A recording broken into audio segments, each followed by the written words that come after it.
салом мухлисони беҳтарин дастаи дунё. Вақтаи охир бозиҳои Барселона мухлисони худро он қадар хурсанд намекунад. Аммо ҳар як клуби бузург пастию баландӣ дорад. Барои ҳамин мухлиси ашадӣ ҳамон вақт бо ин даста мемонад, чӣ дар ҳолати ғолибият, чӣ дар мағлубият.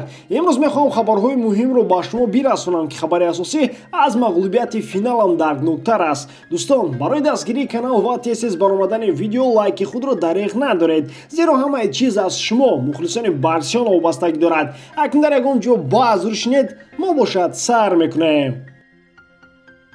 Барселона муҳофизатгари худ Фирпоро ба фурӯш баровардааст. Бояд гуфт ки Фирпо дар ҳаёти Барселона на ҳамон вақт ба майдон меборад ва Барселона бо ӯ дар ин трансфери зимистона хайрбод гуфта нест. Куман Фирпоро дар даста диданӣ нест ва ҳам дар мавқеи ӯ аз назари тренер дигар бозигарон хубтар бозӣ мекунанд. Милан Фирпоро ба иҷора гирифта нест, аммо Барселона ба чунин ранг гирифтани кор розӣ нест, зеро клуб барои ҳамешагӣ аз Фирпо халос хӯрда нест. Вестхэми Англия низ муҳофизатгари канории Барсаро харида нест, аммо гап сари ин ки дар Англия кафолати ҳамеша дар ҳаёти асосӣ бозӣ кардани ӯро намедиҳанд. Бозигари 24 сола дар мавсими имсола дар 10 бозӣ ширкат карда ҳамагӣ як паси головар додааст. Мондани Фирпо дар Ла Лига низ дар гумон аз зеро дастаҳои испанӣ ба муҳофизатгари мунтахаби Испания чандон мароқ надоранд. Дар чунин сурат Барселона шояд ба иҷораи Фирпо ба Милан розӣ шавад, зеро агар ӯ кафолати бозӣ дар Вестхэмро надошта бошад, пас худи ӯ ба ин гузариш розӣ нахоҳад шуд. Варианти охирии мондани ӯ дар ҳаёти Барса мебошад, ҳарчанд Рональд Куман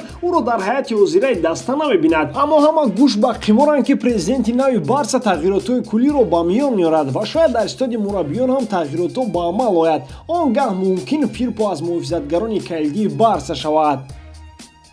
Дӯстон, чун ҳамеша сарпарасти видеои мо ширкати 1xbet мебошад. Дар он ҷо вақт коэффициентҳои баланд ва бонусҳои гуногун шуморо интизор аст. Барселона рӯзи 21 январ дар Кубоки Испания бо дастае ки дар дивизиони сеюми Испания ҳунарнамоӣ мекунад, рақобат мебандад.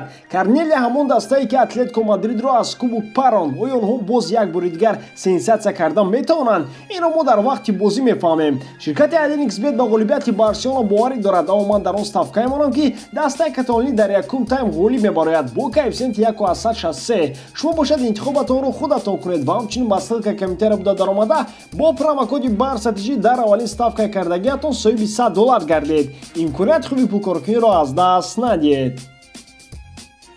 Дар як қиёси кардаи худ нимҳимоятгари Ювентус Артур Роналду ва Мессиро қариб дар як по як гузошт. Ба гуфти ин ду бозингари беҳтарин қариб ки аз ҳам тавофут надоранд. ҳар ду онҳо сифатҳои хуби пешравоӣ доранд ва метавонанд то 5 гол дар як бозӣ бизананд. Аммо ба суоли он ки ман киро капитани даста интихоб мекунам, Артур гуфтааст ки Роналдуро ки айни замон бо ӯ дар як даста бозӣ мекунам. ӯ ҳамчунин гуфтааст ки бо Роналду хеле муносибати хуб дорад, ҳарчанд ба хонааш ба меҳмонӣ ё роҳи рафтан надорад. Яъне тамрин ва бозӣ бо Криштиану хело якдигарфаҳмӣ олӣ доранд. Худрасон мекунем ки Артур ҳамчунин бо Месси дар Барселона низ бозӣ кардааст. Ба гуфти сомонҳо муносибати Месси ва Артур он замон чандон рохат набуд. Шояд ҳамин муносибати на чандон хуб дар замони бозӣ дар Барселона бо Месси Артурро водор ба он кардааст ки Роналдуро капитан интихоб кунад. Аммо суоли матраҳ ин аст ки дар кадом даста Месси ва Роналду метавонанд якҷоя бозӣ кунанд ки касеро бояд капитан интихоб кард.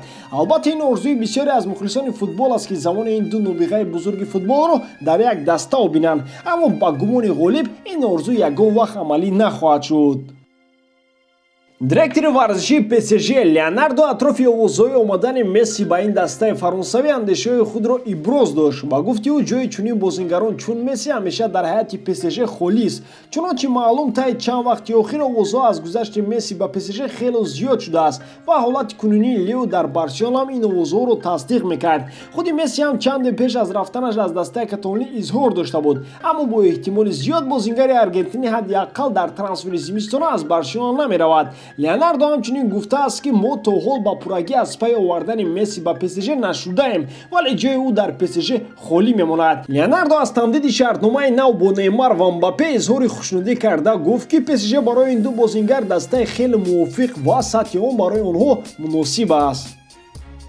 имрӯз шояд дар китоби таърихи футболии Месси боз як саҳифаи дигар варақгардон шавад. Албатта ин саҳифа чандон саҳифаи рӯшан нахоҳад буд, зеро бо эҳтимоли зиёд имрӯз кумитаи интизомӣ нисбати амалкарди лидери Барса дар бозии Суперҷоми Испания нисбати бозингари Атлетик вердикти қатъӣ барорад. Месси дар дақиқаи охирини қисмати иловагии ин бозӣ бозингари ҳарифро бо лағат зад ва агар кумитаи интизомӣ ин амали ӯро қасдан ва дағал ҳисоб кунад, пас Мессиро маҳрумият аз 4 то 12 бозӣ дар пеш аст. Худрасон мекунем ки ин нахустин маротиба аст ки Месси бо корти сурх дар ҳайати Барселона муҷозот мешавад.